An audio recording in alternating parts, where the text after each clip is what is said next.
Ambati Silks, Kanchipuram Saree Store, now in Vijayawada. Exclusive Pattu Sarees, Salwas and Lehengas.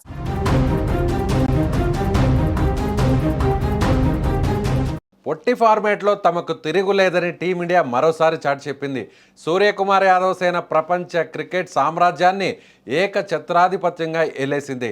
2026 T20 ప్రపంచ cup ఫైనల్లో న్యూజిలాండ్ని చిత్తుగా ఓడించి మూడోసారి ట్రోఫీని ముద్దాడి భారత్ చరిత్ర సృష్టించింది. కాగా ఈ మెగా టోర్నీలో గెలిచిన టీమిండియాకు ఐసీసీ కళ్ళు చెదిరే బహుమతిని అందించింది. విజేతగా నిలిచిన భారత్కు ఏకంగా 27.48 కోట్ల నగదు బహుమతి లభించింది. టీ20 ప్రపంచ కప్ చరిత్రలోనే ఇది అత్యధిక ప్రైజ్ మనీ కావడం విశేషం. రన్నరప్గా నిలిచిన కివీస్ జట్టుకు 14,65,00,000 దక్కాయి. సెమీఫైనల్ చేరిన సౌత్ ఆఫ్రికా, ఇంగ్లాండ్ జట్లు చెరో 7.24 కోట్లను తమ ఖాతాలో వేసుకున్నాయి. ఈసారి ఐసీసీ మొత్తం ప్రైజ్ మనీని భారీగా పెంచడంతో ఆటగాళ్లపై కాసుల వర్షం కురిసింది.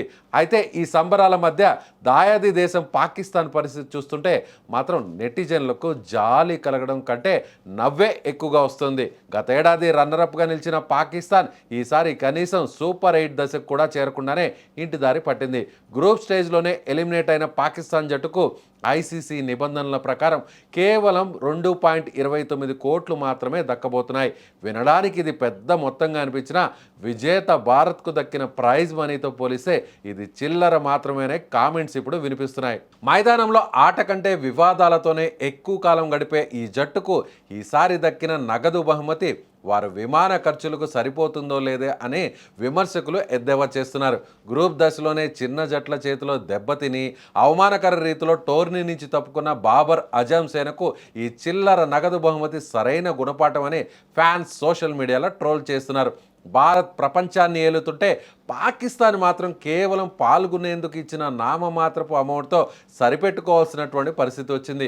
మరోవైపు బీసీసీఐ కూడా టీమిండియా ఆటగాళ్లకు భారీ నజరానాలను ప్రకటించేందుకు సిద్ధమైంది.